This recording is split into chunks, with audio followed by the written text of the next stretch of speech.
साथियों नमस्कार। आज के इस वीडियो में हम लोग बात करेंगे बिहार एसटीईटी 2019 से संबंधित। फ्रेंड्स, जैसा कि आप सभी लोग जान रहे हैं कि एसटीईटी 2019 का रिज़ल्ट आया, लेकिन उसे मेरिट और नॉट मेरिट लिस्ट में जो है उलझा दिया गया। लेकिन मेरिट वाले मेरे सारे साथी जो है पटना के गर्दनीबाग में ये लोग जो है अनशन पर लगे हुए हैं। 4 अक्टूबर से ही अनशन पर लगे हुए हैं। लेकिन इन अनशन में ही जो है शिक्षा विभाग के प्रधान सचिव संजय सर के द्वारा जो है उन्हें बुलाया गया और आज ये लोग जो हैं शिक्षा सचिव संजय सर के पास लोगों ने गया और लोगों से बातें हुई। संजय सर ने स्पष्टली बोला कि हम जो है मेरिट लिस्ट वाले को ऑफ़र देंगे, मतलब उन्हें जो है वेटेज का ऑफ़र देंगे। लेकिन हमारे साथी लोग ने उस वेटेज को ठुकरा दिया और बोला कि नहीं, हमें वेटेज की ज़रूरत नहीं है, हमें जो है नियोजन प्रक्रिया में नहीं जाना है, हमें सभी लोगों को लेकर के नहीं चलनी है। जो लोग मेरिटधारी हैं उनकी जो है उन्हें सर्टिफिकेट वितरण की जाए और उन्हें ही केवल नियोजन प्रक्रिया में भेजी जाए और उनकी ही नियुक्ति हो, बाकी हमें वेटेज की कोई ज़रूरत नहीं है। तो इससे स्पष्ट पता चल रहा है कि कहीं ना कहीं हमारा शिक्षा विभाग जो है बिल्कुल कहीं ना कहीं गलत किया है और अपने गलती को जो है मान नहीं रहा है, अपने गलती को स्वीकार नहीं कर रहा है। तब तो मेरिट वाले को वेटेज की बातें कही जा रही है। आखिर मेरिट वाले को वेटेज देने की बातें क्यों कही जा रही है? ये तो बिल्कुल ही जो है वेटेज नहीं देनी चाहिए। तो ये कहीं ना कहीं जो है विज्ञप्ति के आधार पर जो विज्ञप्ति थी उस विज्ञप्ति को ये लोग जो है नज़रअंदाज किए हैं, उन्हें उसे जो है रद्द लोगों ने किया है। इन गलती को लोग स्वीकार कर रहा है कि लड़कों के साथ, अभ्यर्थियों के साथ, उनके लाइफ के साथ कितना बड़ा खिलवाड़ लोग कर रहे हैं। इनसे उन लोगों को कहीं ना कहीं अपने अंदर ग्लानि महसूस है और ये फीलिंग भी है। लेकिन हमारे सारे मित्र जितने भी साथी हैं मेरिटधारी, उनसे रिक्वेस्ट है कि आप लोग वेटेज की बातें न करें। जितने भी मेरिटधारी हैं इन सारे मेरिटधारी को सर्टिफिकेट वितरण की जाए और उन्हीं की नियुक्ति हो। इसमें हाई कोर्ट का भी कुछ जो है पीआईएल एक दायर किया गया था। उस पीआईएल के द्वारा जो है कुछ बातें आई हैं, उन बातों से भी हम लोग रूबरू होते हैं। उसे देखिए और समझिए।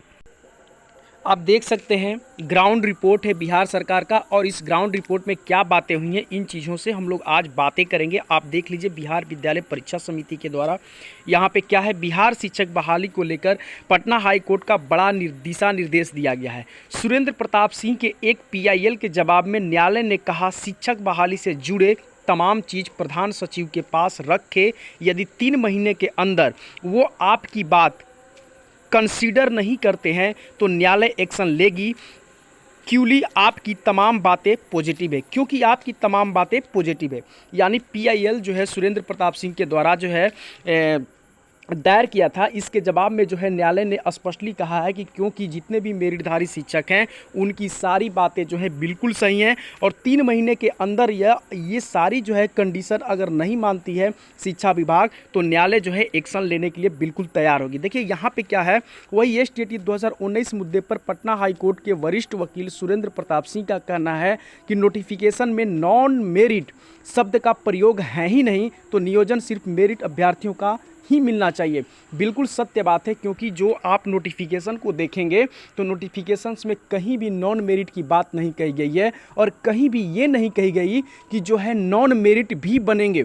ये स्पष्टली नोटिफिकेशंस में बातें कही गई है कि आप 45% और 50% मार्क्स लाते हैं तो मिनिमम आप अगर ये मार्क्स लाते हैं तो आप क्वालिफाइड हो जाएंगे, बट आप सर्टिफिकेट के लिए एलिजिबल नहीं होंगे। सर्टिफिकेट उन्हीं को मिलेगा जितनी सीटें हैं उनको डिक्रीजिंग ऑर्डर में जो है उनको उनके मार्क्स के हिसाब से डिक्रीजिंग और ऑर्डर में जो है नंबर बनाए जाएंगे और उस नंबर के हिसाब से जिनका नंबर होगा उस डिक्रीजिंग ऑर्डर के हिसाब से, यानी जिनका डिक्रीजिंग ऑर्डर में यानी जैसे 100, 99, 98, 97 इस तरह से जिनका भी सीट के अकॉर्डिंग जितने भी कैंडिडेट आएंगे उन्हीं को मेरिट लिस्ट में शामिल किया जाएगा और उन्हीं को सर्टिफिकेट वितरण किया जाएगा और उन्हीं का जो है नियोजन प्रक्रिया में जाएंगे और उन्हीं की जो है नियोजन या नियुक्ति होगी।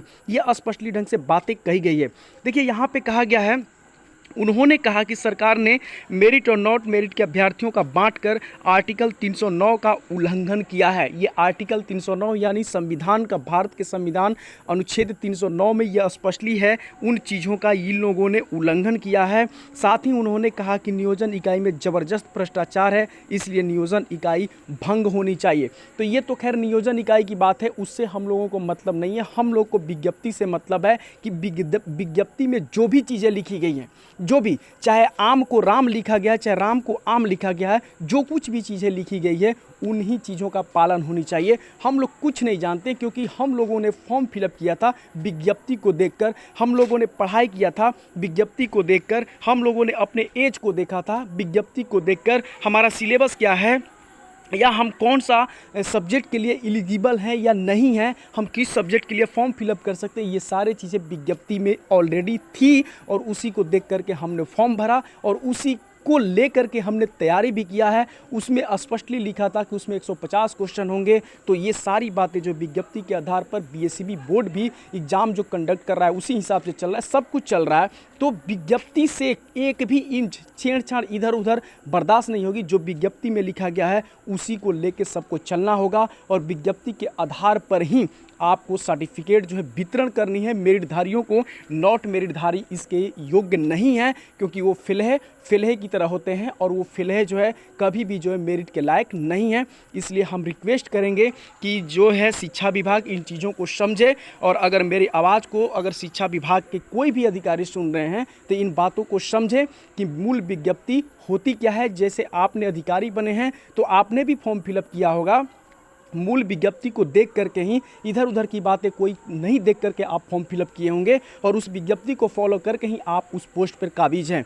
तो इसलिए जितने भी मेरिटधारी हैं आप उनके साथ गलत नहीं कर सकते हैं, चाहे इसके लिए कुछ भी हो जाए और मेरिटधारी इसके लिए जान देने के लिए भी तैयार रहेंगे।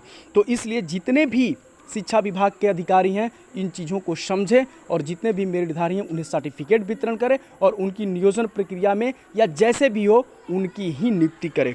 धन्यवाद।